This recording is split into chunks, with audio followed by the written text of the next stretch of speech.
We're over here at the drill press.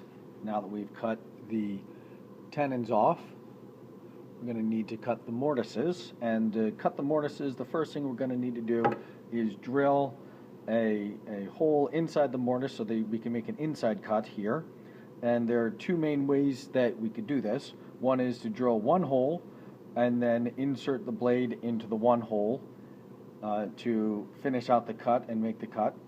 Or drill a little bit more with a bunch of holes side by side so that we don't have to take the blade out of the blade holder for our scroll saw, because this is annoying. Once you get the blade on there correctly, you don't want to have to reset it.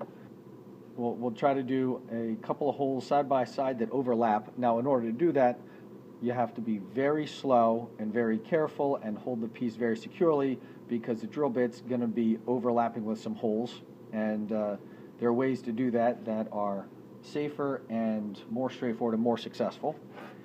Now, this drill bit that we have on here is 3/8 of an inch, and we want to have 3/8 of an inch and not a full 1/2 inch. Our mortise here is 1/2 inch because we want to leave a little bit of leeway just for the wobble of the bit back and forth, and make sure that we don't cross any of these lines on either side. So we want to make sure that we are careful on both sides to not cross any of these lines. So we have our drill bit on here, and we can set this up against the fence and test to make sure that we are in between there. Alright, so there's enough of a gap. I have a 1/16 of an inch on each side, so there's enough of a gap, and this board is big enough that I can hold it down. I don't need to clamp it separately. I can hold it with my hand safely far away, and I have it positioned. Safety goggles. Now, to turn on our drill press, you have to have authority. Simply tapping it is not going to turn it on. You have to press it all the way in until it clicks.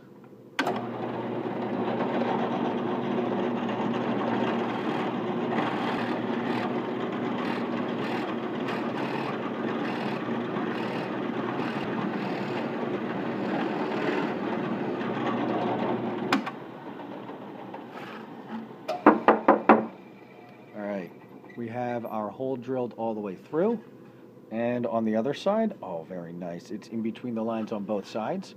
So what we could do is take our scroll saw blade out of the holder and insert it through there, and then reattach it on the other side. But doing that with this, and you have to hold your board steady with the blade through it, and then reattach this guy on the other side. That is quite difficult.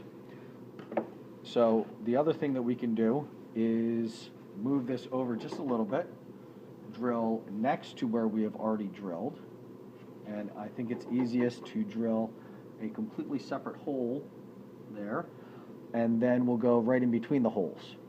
And for doing that, we will need to go very, very slowly. All right.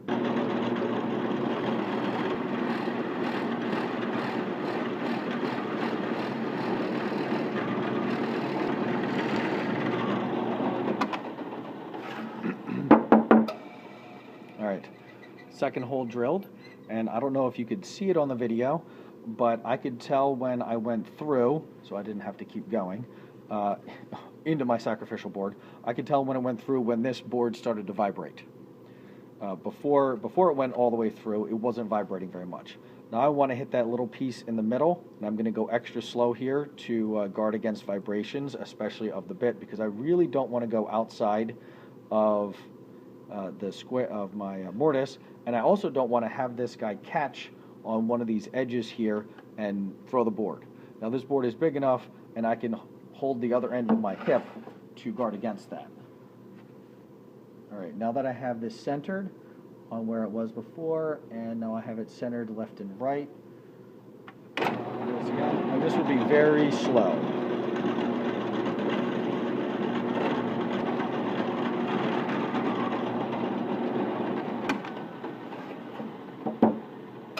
I haven't quite gone all the way through, so I can finish going through from the other side. That will also guard against tear out. I don't want to have tear out here.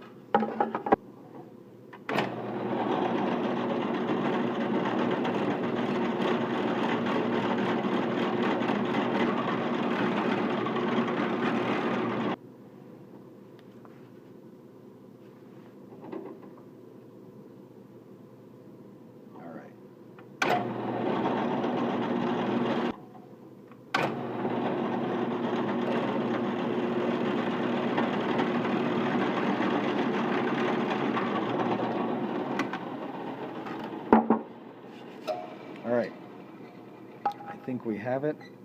Ooh, there we go. Moment of truth here is we have cut that.